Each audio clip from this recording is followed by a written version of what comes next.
पाल्स रेटखौ टेस्ट खालामनाय लोगो लोगोनो बे होमबा पार्किंआवनो दं आरोखि गारिया पार्किंआवनो दं पार्किंनिफ्रायनो बिसोरो पाल्स रेटखौ टेस्ट खालामदोंमोन दा जेब्ला पाल्स रेट टेस्ट खालामो बियो शाटडाउन जाना थाबाय फार्स्टआव सानबाय नार्सफ्राबो जे गिबि फार्स्टनि जितु पाल्स रेट माबा टेस्ट खालामग्रा मेसिन बियो फ्राय गाज्रिफोर जाबाय बायदोंबो जानो हागौ होननानै मोनसे डाउट लादों आरो बिदिनो नेक्स्ट गंसे लाबोबावबाय बेखौ नायबाय बेबो शाटडाउन जाना थानाय दा बेबायदि अबस्था आरो दा बेखौ लानानै मेडिकेलनि सिङाव बेखौ एन्ट्रि खालामनो हानाय जोंनाव केपासिटि जायासै दा बेखौ डक्टरा डाइरेक्ट बुंबाय जे बेखौ गुबुन हस्पिटालाव लांनाय जाथोंसै बेखौ खोन्थाहरदो होननानै नार्सफोरनो अर्डार हरबाय दा बिदि नार्सफोरनो अर्डार हरनाय लोगो लोगो जोङो गोख्रैनो बेखौ मोनसे एम्बुलेन्स अक्सिजेन थानाय एम्बुलेन्स बेखौ रेडि खालामबाय दा रेडि खालामनानै जों टेस्टफोर मोखां जानानै रावना होलांबाय आरोखि दा जिखि जाया जोंनि टेस्टफोर मोखां जानानै थांनाया अनुमान खालामदोंमोन जे बियो बे पार्किंआव थानायावनो थांबाय नामा होननानै जों मोनसे अनुमान खालामदों होमबाबो बे जोंनि मोनहास'यै साननायसो आरोखि अन्तत' माबा मोनसे बेहुस जाब्रबनोबो हागौ बा माबा मोनसे जादोंबो जानो हागौ बेखौसो सानदोंमोन जोङो होमबाबो अक्सिजेन होनानै जुदि बोरैबा फैफिनबायनो हागौ हाङा बेखौ जिहेथु डक्टरा नायनानै क्लियार खालामना होआखैमोन बे समाव नार्सफोरनिसो खोथामोन नालाय जोङो लाना थांदोंमोन आरोखि टेस्टफोर मोखां जानानै दा थाङोब्ला लासै बिनि देहाया बिदिनो 10-15-20 मिनिटसोनि परे आफाथालाथिं बा आसुगुरथिं लासै गुसु जालांबाय थादों ओमफ्राय जों बेखौ मोनसे माबा खालामबाय फर्मेलि बिनि क्लियारेन्सखौ जों लानोसै होननानै धलाइबिल मेडिकेलाव जों सोहैबाय धलाइबिल मेडिकेलाव सोनानै गभर्नमेन्ट मेडिकेलनिफ्राय जों डक्टरनिफ्राय मोनसे बेखौ क्लियार खालामबाय जे जोंहा मोनसे डाउट फैबाय जों मेडिकेलाव रेफार खालामजानायखाय जों लांगासिनो दंमोन टेस्टफोरसिमहालागै दा बेनिखायनो जों बे लामा ससेयाव मोनसे डाउटआ जोंनाव दं बेखौ सारा क्लियार खालामदो होननानै डक्टर सारनिफ्राय जों बेखौ रिकुवेस्ट खालामनानै मोन्दों आरो दा अब्ला डक्टरा बुंबाय जे बियो गैला होननानै बुंबाय अब्ला बे टाइमा अन्तत' 11:45सो जानो हागौ बे समसिम आरोखि होमब्ला दा बे गैला होननाय लोगो लोगो जों बेखौ जखा सुफिनबाय जे बै जिखु फार्स्ट मेडिकेलाव जों स्टेन्ड खालामहैजेनदोंमोन बेवहाय जितु बिनि जोबथाहां बोदों बेखौ जोङो लासैनो रोखा होननानै बुजिनो हादों आरोखि जिहेथु आं बेजों थाफादों गावसोरनि न'खरनि जितु आनै बे बिथांनि जितु बिसि ओमफ्राय आं बिनि माबाजोंनो देहाजोंनो जों थाफाथारनाय दा बेवहाय जों जथेस्थ' माबाबाय थादोंमोन ओंखायनो बे रोखा जादों आरोखि बे समावथ' नोंथाङा जिहेतु बेनि जिउआ गैला होननानै नोंथांमोना मिथिबाय बेनि गेजेराव जिहेतु थांना थानाय समाव नोंथांजों फंसे फंनै खोथा सावरायलांनो मोन्दोंमोन नामा जिहेतु मेडिकेलाव लांबाय थानाय समफ्राव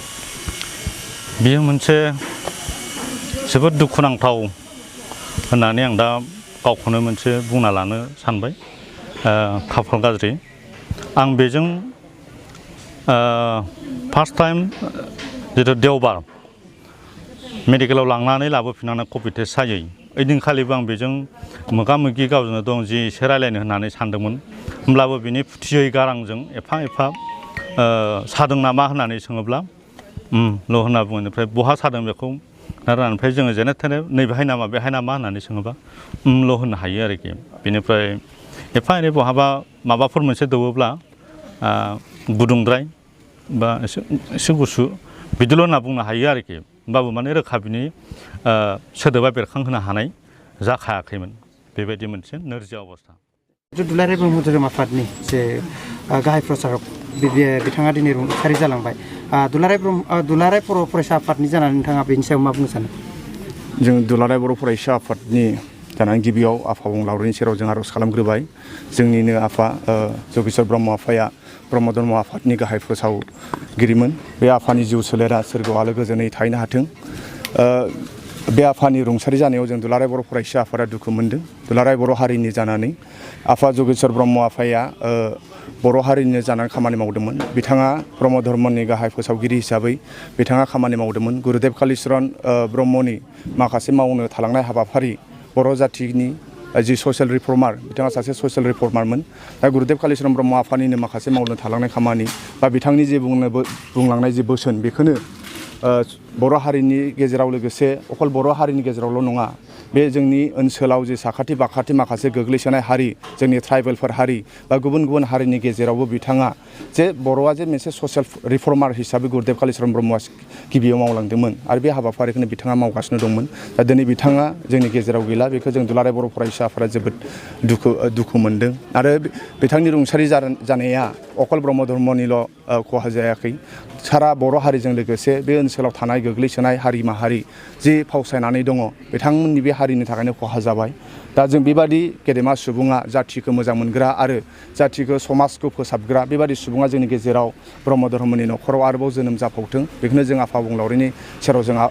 आर'ज खालामबाय। आरो बिथांनि जि माखासे मावलांनाय बे बिहोमाखौ दुलाराय बर' फरायसा आफादा जों अराय सम जों गोसोआव लाखिगोन। बिथाङा गोबां बर' हारिनि जानानै खामानि मावदों, अकल गहपुरावल' नङा, आसामजों लोगोसे नर्थ इस्ट आरो गुबुन गुबुन हारि माहारिनि गेजेराव जिथु सोलायनाय आरो दावगानाय, एन्टि ससियेल एक्टिभिटिसनि गोजानाव थानाय, आथिखालनि लाइमोनफोरखौ फरायनो थाखाय थुलुंगा होनाय, बिद्याया लेखाया इडुकेसना मानो थाखाय जोंनि थाखाय इम्परटेन्ट, निसाया आरो जि एलकहल जि निसा मुक्त समाज दानायाव बिथाङा गोबां हाबाफारि लादोंमोन। दा बैफोर बिथांनि जि खामानि मावलांनाय, बर' जाथिनो जे बिहोमा होबाय आरो बे ओनसोलनि हारि माहारिनो बिहोमा होबाय, बेखौ जों दुलाराय बर' फरायसा आफादा अराय सम जों गोसोआव लाखिनांगोन, बर' माहारिया जों गोसोआव लाखिनांगोन। फिन खनसेबाव दुलाराय बर' फरायसा आफादनि जानानै जगेश्वर बाबाया जे रुंसारि जाबाय, बिथांनि जिउ सोलेरा अराय सम जाहाथे सोरगोआव आलो गोजोननि जायगा मोनबाय थाथों आरो बिथाङा जोंखौ अराय सम खामानि मावनो थाखाय गोजौनिफ्राय बोर सारस्रिहरबाय थाथों, बेखौनो जों आफानाव आर'ज खालामनाय थाबाय। गोजोन्थों। दिनै जिहेतु दुलाराय ब्रह्म धोरोम आफादनि गाहाय प्रसारक बिथाङा जिहेतु रुंसारि जालांबाय, दा बिनि सायाव दुलाराय ब्रह्म धोरोम आफादनि आफादगिरि जानानै बिथांनिसिम मा बुंनो सानो दिनैनि दिनाव? गासै निउस मिडियानिसिम दुलाराय ब्रह्म धोरोम आफादनि जानानै साबायखर थायो आरो लोगोसे फोसावदिं आफादनिबो जानानै आं बयनिसिमबो गोजोननायखौ हरदों। दिनै जोङो अबथिरा जोंनि गुरु आफा, जाय जोंनि फोसावदिं आफादनि गाहाय जगेश्वर ब्रह्मआ मैया सानजौफुनि 11:10 रुंसारि जानानै थाङो। बिनि खहाया ओरैबायदि खहा, जों माने बेखौ रावजों बुंनानै फोरमायनो हानाय नङा। मानो होनबा दिनैसिम बे आफानि दैदेननायाव दुलाराय ब्रह्म धोरोम आफादा 1975 मायथाइनिफ्राय दिनैसिम लानानै जिबादि जौगाबोदोंमोन, बे आफानि दैदेननायावनो दिनैबो ग्रोम ग्रोम जादोंमोन। आरो आफादनि दैदेननायावनो लाइमोन आफाद, आइजो आफाद बेफोर गासैबो दाजादोंमोन। बेजों लोगोसे ट्रास्टबो दाजादों आरो बे आफादनि सानस्रिनि गोहोजोंनो मोनसे गुरुदेव कालिचरण ब्रह्म रिसार्च सेल हिसाबैबो दानाय दंमोन, नाथाय बियो दा खामानियाव गैयि बादि जानानै दंथ'यो। गोबां बे आफादनि नाजानायाव गोबां समावहाय जोङो गोबां थुलुंगाजों धोरोमनि एबा पारमार्थिक हाबाखौ जोङो रोंदों आरो बे आफादनि दैदेननायावनो जोङो साफ्रोमबो जोंनि गोसारनानै थानाय ब्रह्म सिबियारि आइ आफामोननि गेजेरावहाय जोङो अनलायनाय आरो इउनिटि, पिस, इन्टिग्रिटि आरो प्रसपेरिटिखौ जोङो लाखिनो हादों बासायनानै। दिनैबो बे आफानि अननायावनो जोङो गोबां जोंनि मावनो गोनां खामानिखौ जोङो फोजोबनो हादों। जेरैहाय गुरुदेवा होलांनाय धोरोमखौ बिजिरनायनि बेलायाव जोङो मोनदांस' हायामोन। बे आफानि राव, बे आफानि आदब, बे आफानि बुंनाय गासैबो बै गुरुदेवनि आदर्शजोंनो सोलिनायखाय जों दिनै गुरुदेव कालिचरण ब्रह्मनि बाथ्राखौबो रोंदों आरो बे आफानि नाजानायजोंनो जों दिनै बर' समाजखौ एबा ब्रह्म समाजखौ गोजौनिफ्राय गोजौ लाबोनो हादों। आरो दिनै बे समाव जि बिथाङा रुंसारि जालांबाय, बे बिथां रुंसारि जालांनायनि जाहोनाव दिनै गोबां ब्रह्म धर्म समाजाव माबाफोर खहा जानो हागौ नामा? आं एसे सिगाङाव बुंखाबाय जे फोसावदिं आफादनि गाहाय फोसावगिरि आफा जगेश्वर ब्रह्मआ दिनै मुलुगाव गैया होननाय लोगो लोगो बयनिबो गोसोआव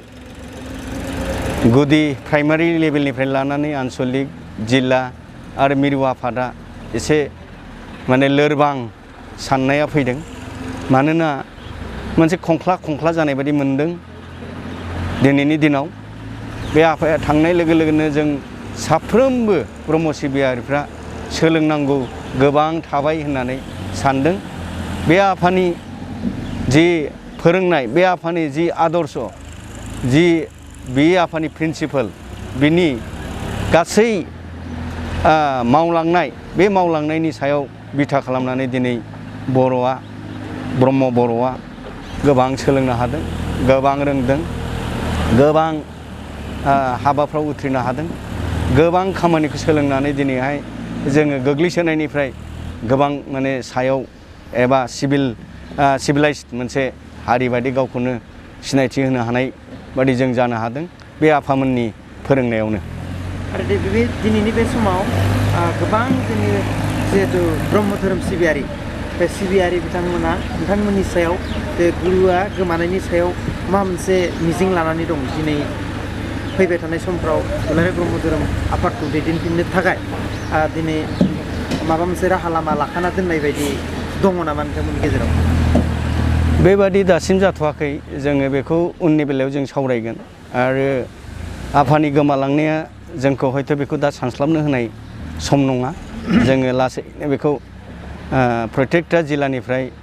प्रसार बिभागनि मानसिजों जोङो प्रसार बिभागनि आफामोनजों रायज्लायनानै आइमोनजों रायज्लायनानै बे बेलायावहाय जोङो माबादि खालामनो हायो आफानि जि माने पजिसन बे पजिसनाव सोरबायदि मानसिखौ जों लाबोनो हायो बेखौ जोङो बिजिरनायनि गेजेरजों लाबोनांगोन होननानै जोङो दा बर्थमान दासिम बे बेलायाव जोङो बेखौ सानदों बिथाङा थांना थानाय समाव ब्रह्म धोरोमखौ बबे हादोराव फोसावनो हादोंमोन जे ब्रह्म धोरोमखौ बे आफानि नाजानायाव जोंनि खाथि खाला थानाय नेइबारिं स्टेट्स जेरैहाय अरुणाचलाव माखासे दङ एसे बर'फोर जेरै भुटानाव दङ आरो जोंनि गार' हिल्सआव दङ बे आफामोननि आवगायनि जिथु बेरायनाय बे बेरायनायजोंनो माखासे मेघालयानि जायखौ जोङो गार' हिल्स होनना बुंदों मेघालया बेयाव माने गोसारनानै दङ एफा एनै आरो बे आफानि नाजानायावनो आसामनि बिथोराव थानाय सारा खना खनला जायगायावहाय जोङो जोंनि बे धोरोमखौ एस्टाब्लिश खालामनो हादों एबा फोसावनो हादों आरो जोङो दा गोबांसिन अनजिमायाव जोङो दं होननानै जोङो फोथायो दिनै दुलाराय ब्रह्म धोरोम आफादा दिनै बिथांनि रुंसारि जिहेतु देहाखौ मा थांखि लादों दे बिथांखौ दिनैनि बिदाय सानाव बे आफानि दिनैनि जिथु गोथै सह बे गोथै सहखौ जोङो दसे उनाव बेहाय मान होनायनि मोनसे प्रग्राम लाग्रोदों सेथियावनो आरो बेखौ जोङो आश्रमनि जि फरायसालि दङ बिनि लांगोनायावनो जों बेखौ खालामगोन बिनि उनाव लासैनो जोङो गारियाव थिखांनानै बे ओनसोलनि जेराव जेराव आफानि शिष्यफोर दङ आफानि जि रिलेटिभ्सफोर दङ बिसोरनि जायगाखौ लाबथिंनानै जोङो दुखु फोरमायगोन लाबथिंनानै जे बेखौ मा होनना बुङो रेलि होननानै बुङो जे जों बे दुखुखौ फोरमायनो थाखाय लाबथिंगोन दसे बेनि उनाव फैनानै जों बेखौ संसार खालामगोन दिनैनि बे समाव बे बिथांनि जिथु जिउ आत्मानि गोजोननि थाखाय दुलाराय ब्रह्म धोरोम सिबियारि बिथांमोननिसिम मा बुंनो सानो आफादनि जानानै जे बिथांनि मुङाव जे न'खर माबाफोर हाबाफारिफोर लाजानांगौ होनना सानो नामा दुलाराय ब्रह्म धोरोम सिबियारि बाबामोन आइमोनखौ मोनफ्रोमबो गुदि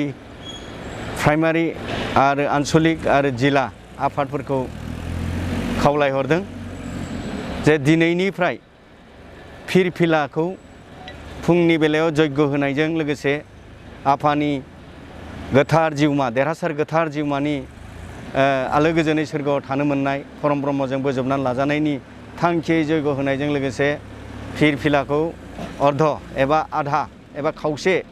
बिरहोनानै आफादनि फिरफिलाखौ खावसे बिरहोनानै बे हाबाफारिखौ जोङो सप्ता खनसे लाखिगोन आरो सप्ता जिहेतु जोबहैगोन जोंहा मैयानिफ्राय हमोबा जोंना रबिबाराव जोबहैयो आरो बे रबिबार खालि फुंनिफ्रायनो मोनसे अखण्ड जयग'जों लानानै बेलासिनि 5 बाजियाव बे फिरफिलाखौ बोख्लायफिननाय जागोन। बाबानि जोबथ'बाय।